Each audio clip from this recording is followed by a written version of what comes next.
Halo Sobat Otomotif, salam pecinta otomotif. Di pagi ini kita membahas sebuah mobil Wuling Keviro. Trouble di mobil ini di bagian AC.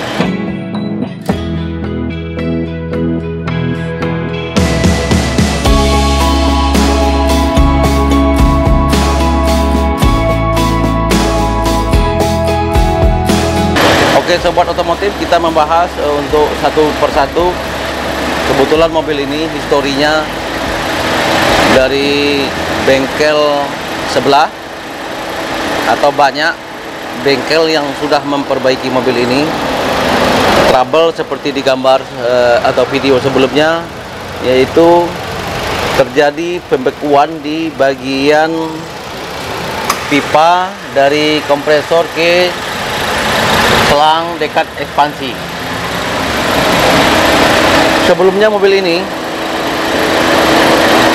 ekspansi sempat diganti, hasilnya tidak membuahkan hasil.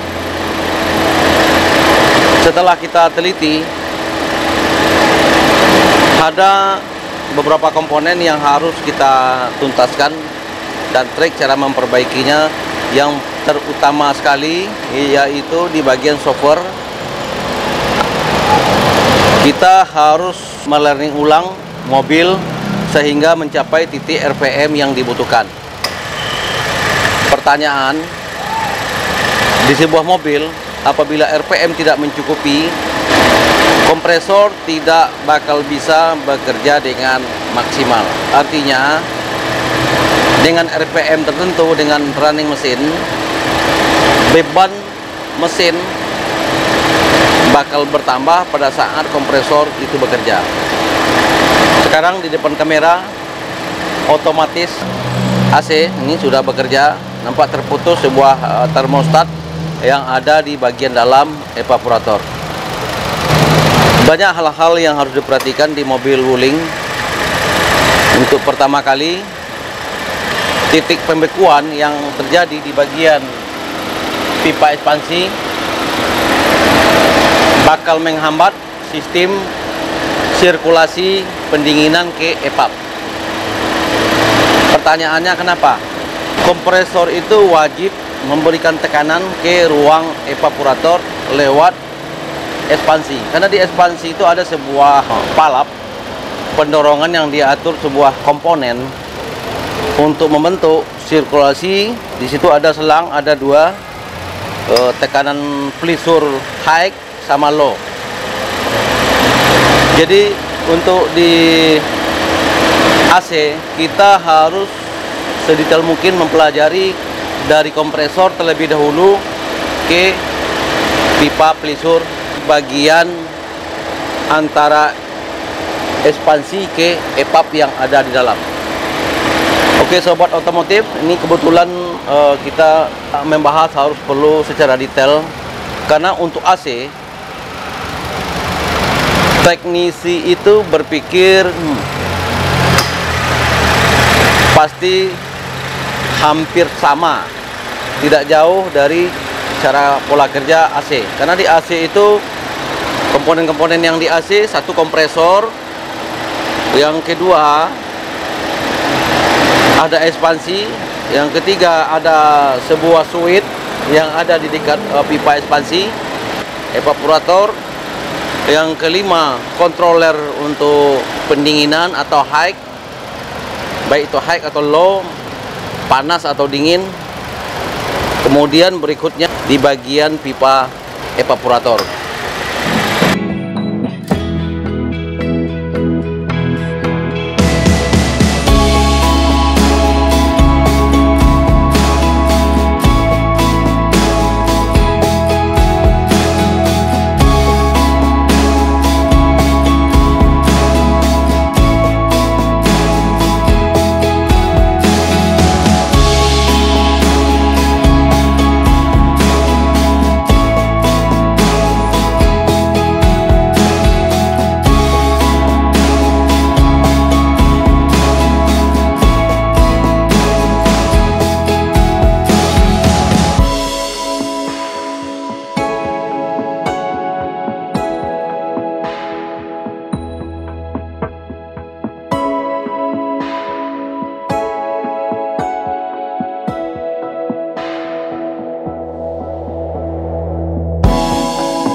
Termostat bisa bekerja dari suhu pengaturan untuk high, low, untuk bagian cool.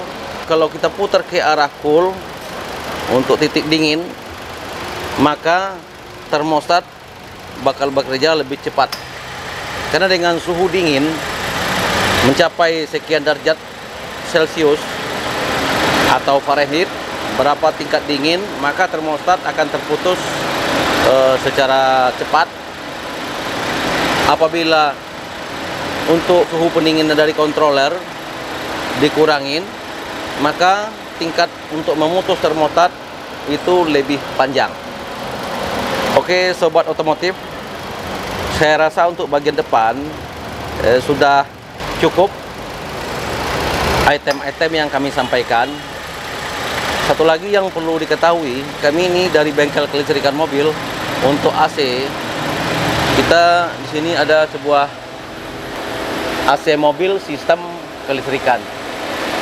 Artinya AC mobil sistem kelistrikan ini penerjemahannya, sebuah AC bisa bekerja itu dikontrol oleh sebuah ECU. Ini ada sebuah ECU yang ada di depan kamera. ECU ini akan memberi sinyal ke selektor switch dan kompresor. Kemudian termasuk itu controller yang bagian di dalam dan termostat. Oke sobat otomotif, kita ke dalam untuk lebih lengkap.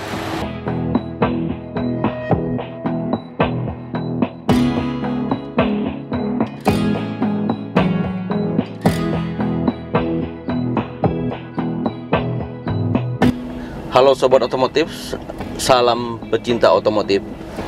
Untuk di mobil ini sebuah wuling, dan bagi pecinta wuling,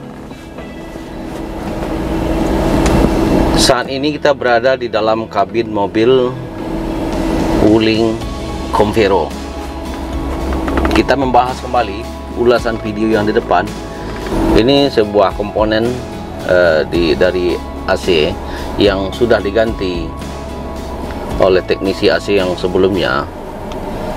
Yang perlu diketahui, untuk di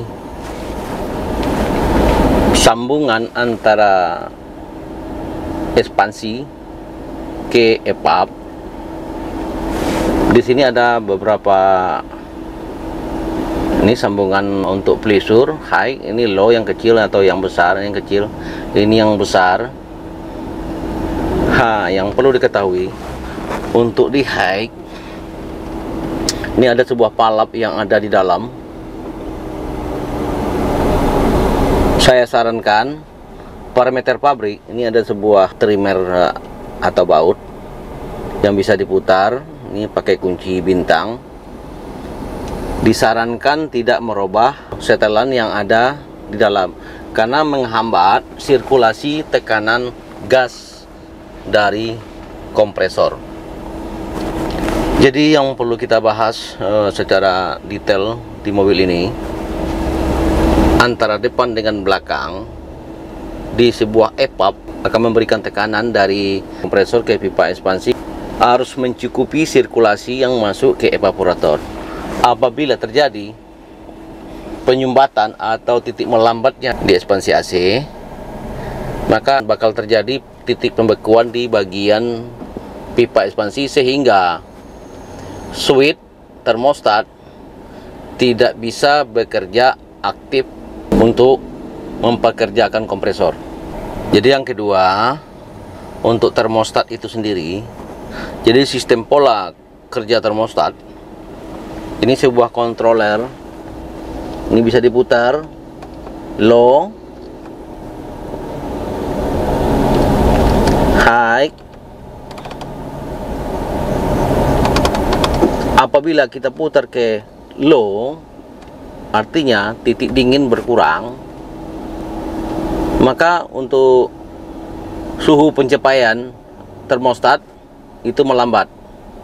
Artinya dia akan mencari suasana berapa tingkat dingin yang ada di dalam kabin, berapa untuk derajat yang dibutuhkan, baru termostat memutus sesuai kebutuhan ruangan yang ada di dalam kabin. Artinya pendinginan yang ada di dalam kabin itu dasar utama dari evaporator atau pendinginan di bagian evap. Kemudian lagi di mobil ini kan ada beberapa item yang harus dipelajari. Kalau untuk di sini cuma untuk blower. Ini 0, 1, 2, 3. Untuk putaran di bagian analog untuk blower tidak ada hubungan sama sekali ke bagian item-item yang kita sampaikan yang terjadi trouble di mobil ini. Karena ini sebuah blower untuk mengirim sirkulasi udara dari evap ke kisi-kisi AC yang ada di dalam mobil ini. Jadi sobat otomotif, kita sebenarnya untuk AC yang kita bahas ini, penggantian apakah itu termostat, apakah itu untuk ekspansi, dan termasuk di bagian kompresor, itu pekerjaan mekanik pada umumnya. Itu saya rasa tidak perlu dibahas secara detail, semua teknisi AC akan paham. Ini yang perlu saya sampaikan untuk kebutuhan pemula atau awam yang tidak memahami tentang AC, apalagi ini Wuling. Wuling ini sangat berbeda sistem fatalnya dibandingkan mobil-mobil Asia ya, atau mobil Jepang pada umumnya. Karena di mobil ini kami baru mendapatkan mekanik sudah mengganti ekspansi, hasilnya tidak mencapai maksimal. Namun sampai di bengkel kami, ekspansinya tetap kami ganti.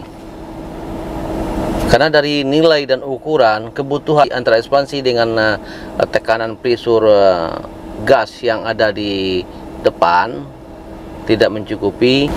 Jadi sobat otomotif, satu lagi untuk yang terakhir, untuk running mesin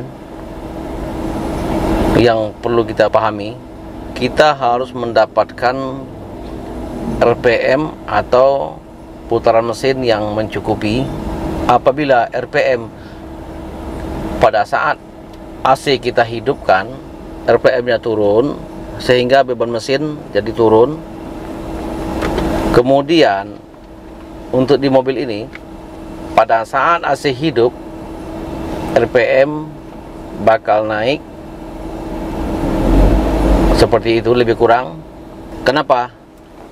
Beban mesin bertambah, artinya si ECU akan memberi sinyal ke komponen yang ada di mobil yang bekerja, maka untuk running mesin bakal naik, artinya tidak mengurangi torsi mesin, sehingga tidak menurunkan kinerja mesin yang secara umumnya rata-rata yang dibutuhkan untuk RPM untuk AC sekian RPM-nya. Kemudian pada saat AC dinonaktifkan, makanya RPM akan berubah. Apabila terjadi turun, itu bisa mengakibatkan AC atau kinerja kompresor tidak bekerja dengan baik. Jadi kita harus, sebelum memperbaiki AC, yang penting sekali saya rasa mungkin di bagian RPM harus kita perhatikan, karena itu diatur oleh ECU. Apabila tidak sesuai yang diharapkan, maka tingkat kinerja kompresor menurun. Begitulah yang kejadian di mobil ini. Pada saat AC hidup, waktu terjadi pendinginan datang ke kami sebelum AC ini selesai, AC hidup, RPM itu penurunan sehingga di bawah 600 sampai 500. Artinya titik kegagalan di kompresor itu bakal terjadi. Oke sobat otomotif, saya rasa mungkin untuk detail AC tidak terlalu banyak, karena komponen-komponen yang digunakan di AC itu saya rasa mungkin sudah cukup, karena di mobil ini masih menggunakan AC analog. Semoga video singkat ini bermanfaat bagi yang membutuhkan. Salam pecinta otomotif.